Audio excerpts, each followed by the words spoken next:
जय हिंद।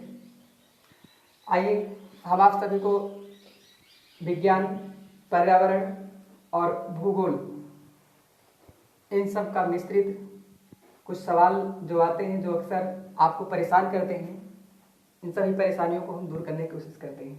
आइए समझते हैं। देखिए, अक्सर एग्जाम में आता है कि कौन सा, ये ऑप्शन दिए रहते हैं कि निम्न में से कौन सा नवीकरणीय है या परंपरागत है, परंपरागत है या गैर नवीकरणीय है, नवीकरणीय या गैर परंपरागत या प्रदूषककारी है या अप्रदूषककारी है। ये सब सवाल पूछे जाते हैं। पूरा कंफ्यूजन होता है, लेकिन आज कंफ्यूजन नहीं, आप ध्यानपूर्वक देखने हैं बस सबको, ठीक है। आपसे कभी नहीं पूछा जाएगा ऊर्जा का विभाजन कितने भागों में किया गया है, ठीक है।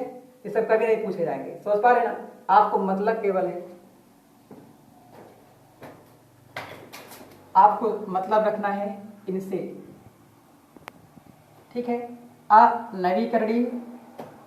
नवीकरणीय, परंपरागत या पारंपरिक, गैर पारंपरिक या गैर परंपरागत,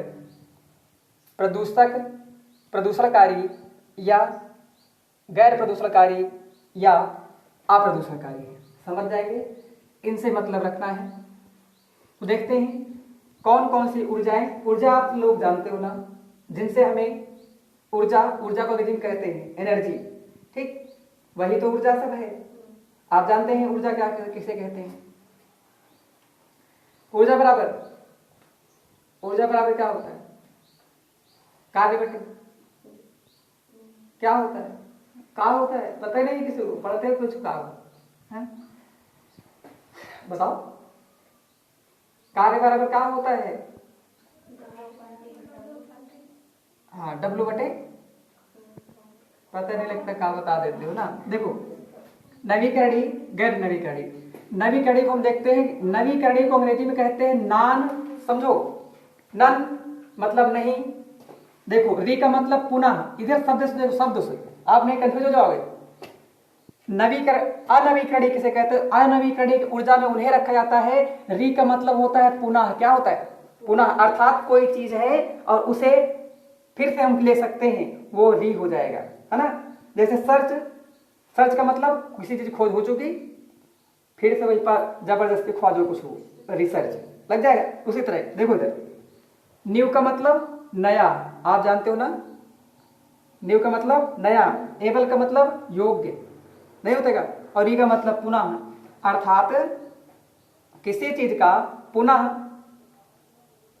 अर्थात कोई चीज उपयोग करने के योग्य है तो ठीक है, लेकिन कोई चीज उपयोग हो गई उसके बाद फिर से उपयोग करने योग्य है, वही हो जाएगा रीन्यूएबल। समझ गए नहीं? री का मतलब पुनः, न्यू का मतलब नया नया, एबल का मतलब योग्य, अर्थात पुनः किसी चीज के नए रूप में प्रयोग किया जाए, वही रीन्यूएबल है। लग जाएगा? कोई समस्या? आप शब्द को तोड़ लिया करो, सब आंसर निकलेंगे, आपको बढ़िया बताएं। तो देखेंगे, तो नवीकरणीय ऊर्जा के अंतर्गत हम उन सभी चीजों को रखेंगे जिन्हें हम अनवीकरणीय या इसको गैर नवीकरणीय कह सकते हैं ना। अनवीकरणीय ऊर्जा के अंतर्गत हम उन सभी चीजों को रखेंगे जिन्हें हम तोड़ करके पुनः उपयोग में ले सकते हैं, नहीं ले सकते। क्या? पुनः उपयोग में नहीं ले सकते। अर्थात एक और देखा जाए तो जो चीज इस धरा पर है, इनमें से कोई भी चीज अगर विद्यमान है, वह कभी ना कभी समाप्त हो सकती है, वो सब के सब आपके अनवीकरणीय हैं। बात समझ जाएंगे? जो कभी न कभी समाप्त हो सके, वो सब के सब क्या हैं? अनवीकरणीय।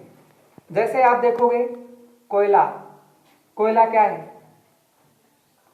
अनवीकरणीय है। कोयला की उत्पत्ति कैसे होती है?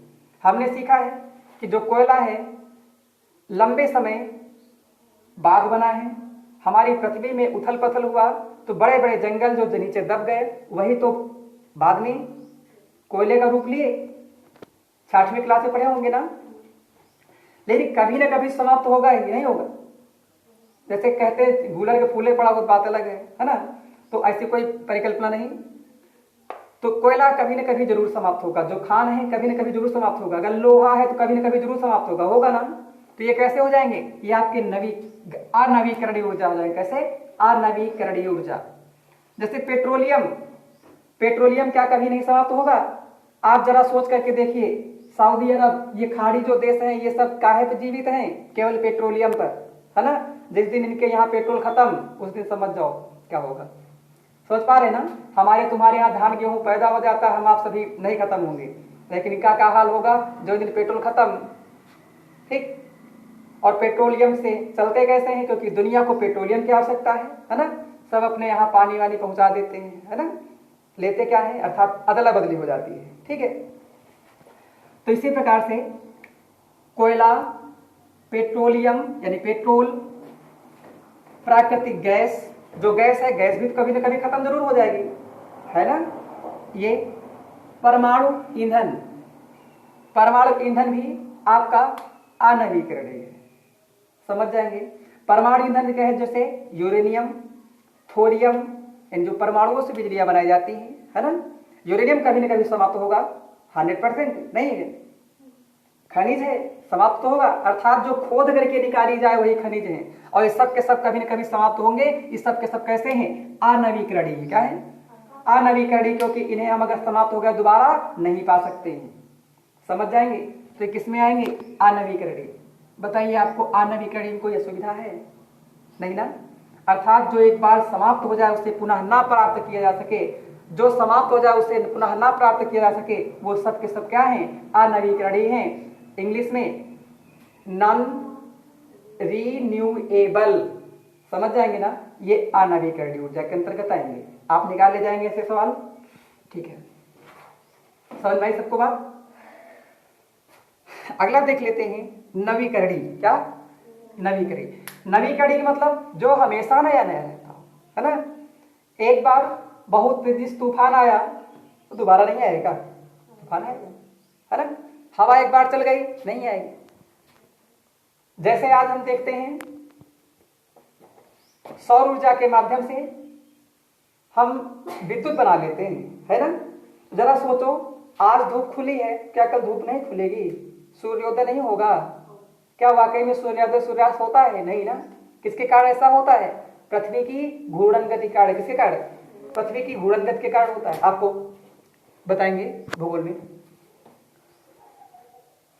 तो हम देखेंगे, सूर्य निकलेगा, धूप आएगी, ठीक, हवा चलेगी, हमेशा चलेगी, चलती आई है, चलती रहेगी, है ना।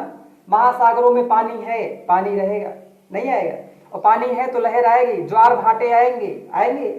तो ये सब क्या है, ये कभी नहीं बंद होने वाले, कभी ना समाप्त होने वाले हैं। तो ये सब के सब कैसे आएंगे, ये सब नवीकरणीय है। क्या है, नवीकरणीय। कोई समस्या किसी को। जैसे आप देखेंगे सौर ऊर्जा, सौर ऊर्जा कहे तो सोलर पैनल वाली जो व्यवस्था होती है, समझ पा रहे हैं, इससे ये सब हो जाएंगे। इनसे कोई प्रदूषण भी नहीं होता, समझ पा रहे हैं, कोई प्रदूषण भी नहीं होता। आगे जलीय ऊर्जा, जल में जो ऊर्जा है, हमेशा जैसे आप देखते हैं नदी बहती जा रही बेचारे में डैम बना दिया। क्या बना दिया, डैम बना करके आप बिजली बनाना प्रारंभ कर दिए, तो हमेशा चलती रहेगी, है कि नहीं।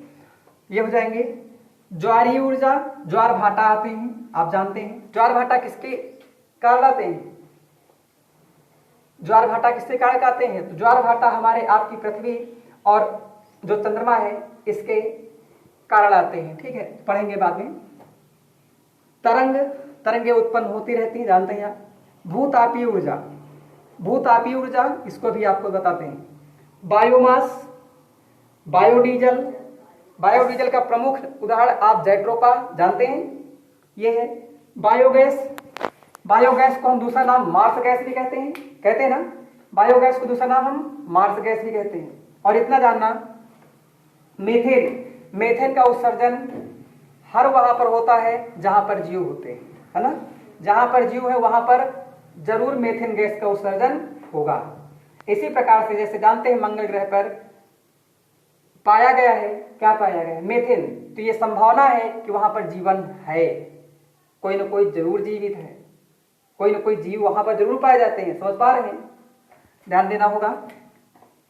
OTEC, महासागरीय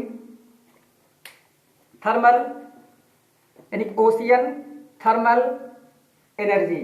ठीक, ये है। तो ये सब कैसे हैं? ये आपके नवीकरणीय ऊर्जा है। ठीक है।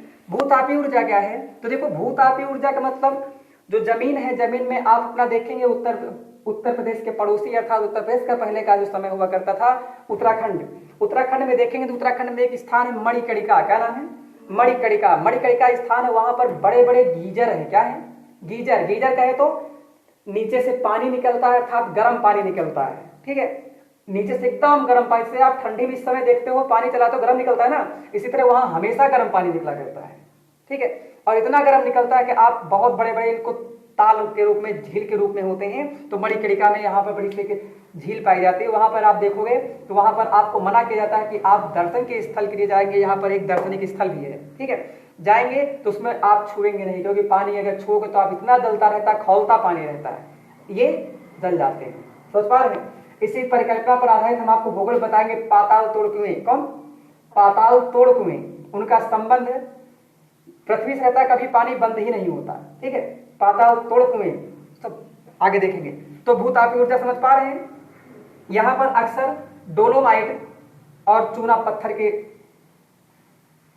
क्षेत्र पाए जाते हैं। ठीक है, जो भूतापीय ऊर्जा होते हैं यहाँ पर डोलोमाइट और चूना पत्थर जानते हैं ना, चूना पत्थर के क्षेत्र पाए जाते हैं। और आप जानो, जो पुताई करने वाला चूना होता है, इसमें पानी डालो उसमें उष्मा नहीं निकलती का? निकलती है। उसी तरह इन जिन क्षेत्रों में डोलोमाइट और क्या कहते हैं, चूना पत्थर की चट्टानें पाई जाती है, वहां पर ऐसी परिकल्पनाएं होती रहती हैं। ठीक, इनको अब धार्मिक रूप में देखेंगे तो लोग जिसका मतलब नहीं समझ पाता उसको कहता है यहाँ कोई दैवी शक्ति है ना। तो कोई बात नहीं, सब अपना मानना है। तो याद रखेंगे, भूतापीय हो जाएंगे ना। किसी को नवीकरणीय अनवीकरणीय सब असुविधा। ठीक है, आइए हम पारंपरिक देख लेते हैं। तो पारंपरिक को देखो, क्या ये हम परंपरा नहीं कह सकते? परंपरागत जरा आप बताइए, अगर हमारे यहाँ सती प्रथा चलती आ रही थी, है ना, हिंदू विचारधारा में या भारतीय संस्कृति में सती प्रथा चलती आ रही थी। सती प्रथा क्या थी? एक परंपरा थी। क्या थी? परंपरा।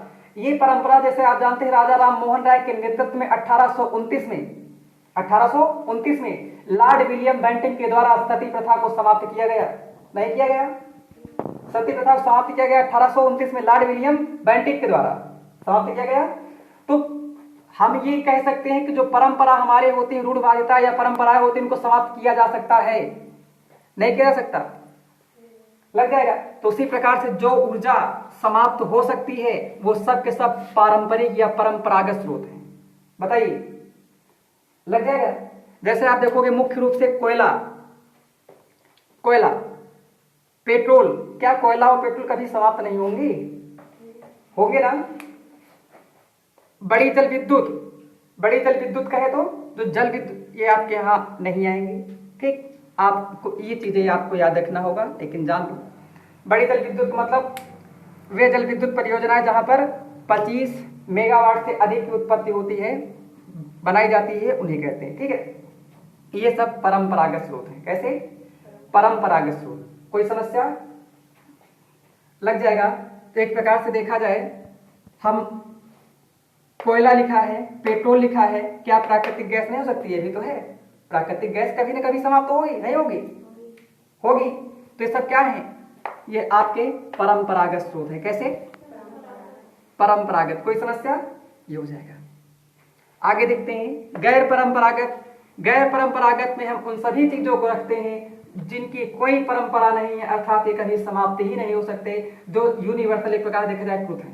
ठीक, लंबे समय से चलते आ रहे हैं, जब से पृथ्वी की उत्पत्ति हुई तब से चलते आ रहे हैं। जब से पृथ्वी की उत्पत्ति हुई तब से पृथ्वी, उससे पहले से सूर्य निकलता है ना, अभी निकल रहा है, हमेशा होता रहेगा।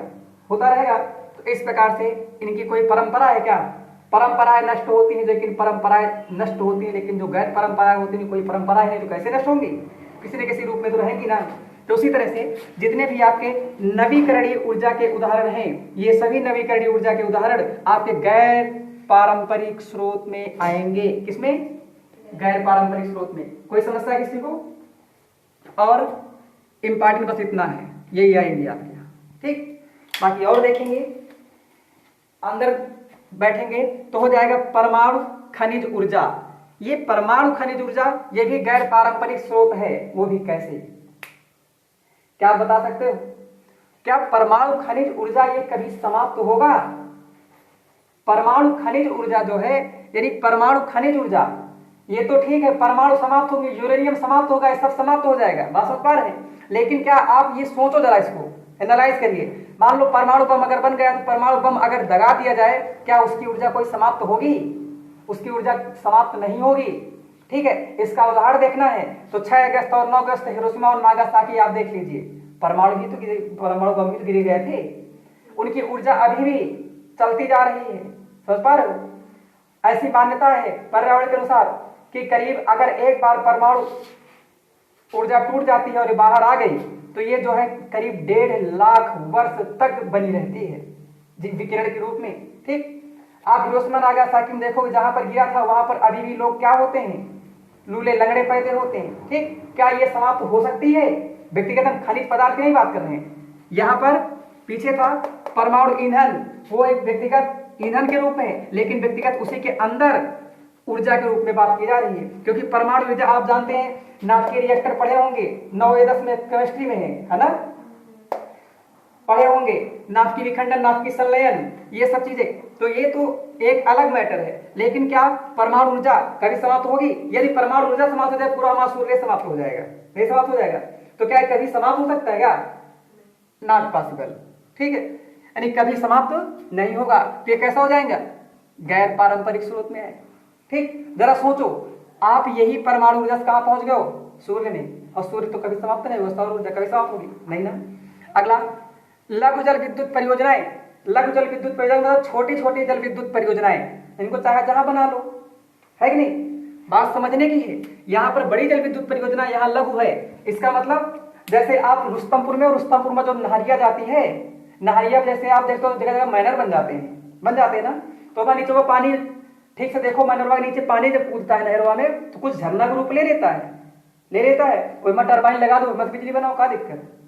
समझ पा रहे? 2-3 घर खातिर बिजली बन सकती है ना।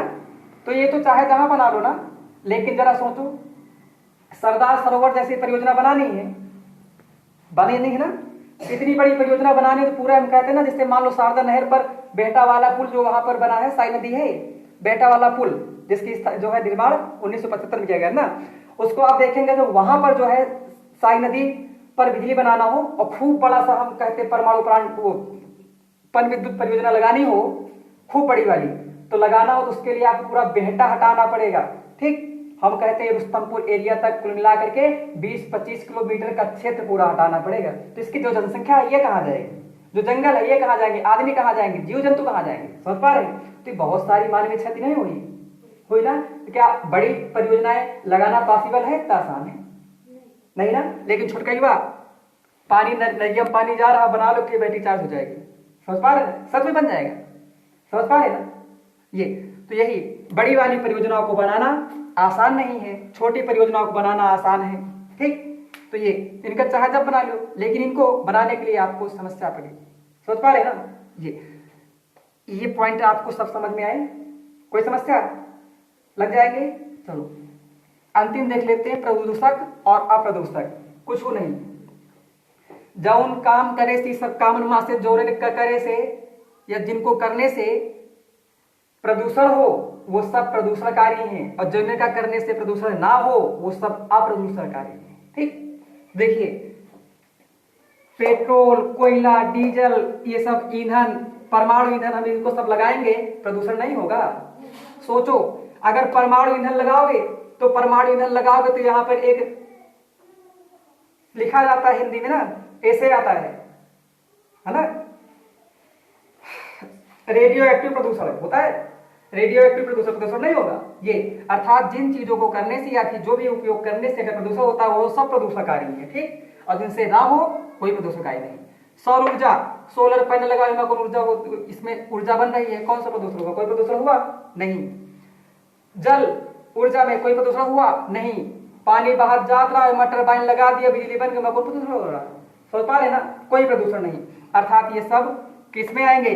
प्रदूषण गैर प्रदूषणकारी में, अर्थात ये जो कोयला, डीजल, पेट्रोल इस सब किसमें आएंगे? प्रदूषणकारी में। किसमें? प्रदूषणकारी में आएंगे। और ये जो नवीकरणीय है किसमें आएंगे?